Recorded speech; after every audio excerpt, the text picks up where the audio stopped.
Jumpa kembali di Sharing Firman. Tema Sharing Firman hari ini adalah dosa siapa Yesus tebus. Saudara, manusia pertama, Adam, diciptakan sempurna, tanpa dosa. Adam sebenarnya bisa hidup selamanya, tapi kesempatan itu hilang karena dia tidak mau mentaati Allah. Roma 5:12 dikatakan, sebab itu sama seperti dosa telah masuk ke dalam dunia oleh satu orang, dan oleh dosa itu juga maut, demikianlah maut itu telah menjalar kepada semua orang, karena semua orang telah berbuat dosa. Sewaktu Adam punya anak, dia mewariskan dosa kepada mereka.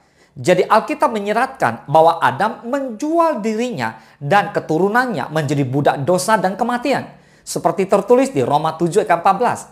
Sebab kita tahu bahwa hukum Taurat adalah rohani, tetapi aku bersifat daging, terjual di bawah kuasa dosa. Jadi, karena semua keturunan Adam tidak sempurna, tidak ada yang bisa mengembalikan kesempurnaan yang Adam hilangkan. Nah, Allah merasa kasihan melihat keturunan Adam yang tidak punya masa depan. Tapi karena Allah itu adil, Allah adil. Dia tidak bisa langsung memaafkan atau mengabaikan dosa manusia tanpa dasar yang jelas. Maka tertulis di Roma 5 ayat ke-6 sampai ke-8 dikatakan demikian. Karena waktu kita masih lemah, Kristus telah mati untuk kita orang-orang durhaka pada waktu yang ditentukan oleh Allah. Sebab tidak mudah seorang mau mati untuk orang yang benar. Tetapi mungkin untuk orang yang baik ada orang yang berani mati. Akan tetapi Allah menunjukkan kasih-Nya kepada kita oleh karena Kristus telah mati untuk kita ketika kita masih berdosa. Jadi Tuhan memberikan dasar yang sah agar dosa kita bisa dimaafkan sekaligus dihapuskan. Dasar itulah tebusan. Tebusan adalah bukti bahwa Allah sangat menyayangi semua umat manusia. Jadi dosa siapa Yesus tebus? Jawabannya adalah dosa manusia, yaitu dosa saudara dan saya, di mana kita percaya dan beriman kepadanya. Katakan amin. Saudara, sebelum kita bertobat dan menerima Yesus Kristus sebagai Tuhan dan Juru Selamat, kita sesungguhnya berada di dalam cengkraman kuasa kegelapan. Kita berada di bawah kekuasaan kerajaan iblis dan diperbudak oleh dosa, dan sedang berjalan menuju kepada kebinasan kekal. Namun syukur kepada Allah karena kasih-Nya, Ia telah mengaruniakan anaknya yang tunggal, supaya setiap orang yang percaya kepadanya tidak binasa, melainkan beroleh hidup yang kekal. Tertulis di Yohanes 3:16. Jadi inisiatif keselamatan itu datangnya dari Allah sendiri. Dia membebaskan kita dari cengkraman kuasa dosa dan memerdekakan kita dari dosa melalui putranya, Yesus Kristus. Saudara, kepada setiap orang yang percaya dan beriman kepada Yesus Kristus, kasih Allah dinyatakan. Amin. Jadi Tuhan Yesus menyampaikan hal ini dalam doanya kepada Bapa.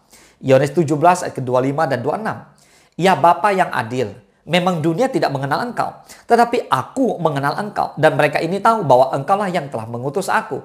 Dan aku telah memberitahukan namamu kepada mereka, dan aku akan memberitahukannya, supaya kasih yang Engkau berikan kepadaku ada di dalam mereka, dan aku di dalam mereka. Saudara, ini menunjukkan bahwa setiap orang yang berada di luar Kristus tidak berada di dalam Yesus, karena belum ditebus dan belum beroleh pengampunan dosa. Jika di luar Tuhan Yesus kita dapat menerima pengampunan dosa, maka Dia tidak perlu mati di atas kayu salib. Justru melalui pengorbanan Kristus, kita diperdamaikan dengan Allah dan tidak lagi berada di bawah hukum dosa. Katakan amin. Dan kita ditebus bukan dengan barang yang fana, bukan pula dengan perak atau emas, melainkan dengan darah Kristus yang mahal, yang tak bernoda dan tak bercacat. Ibrani 9 ayat 22 dikatakan, dan hampir segala sesuatu disucikan menurut hukum Taurat dengan darah, dan tanpa penumpahan darah tidak ada pengampunan. Jadi saudara harus tahu bahwa darah binatang tidak dapat menebus dosa manusia. Sebab tidak mungkin darah lembu jantan atau darah domba jantan menghapuskan dosa. Tertulis di Ibrani 10 ayat ke-4.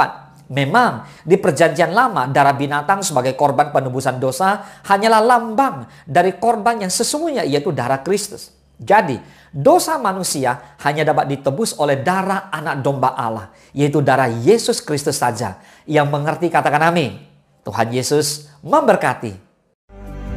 Engkau sediakan hidangan di hadapan lawanku. Engkau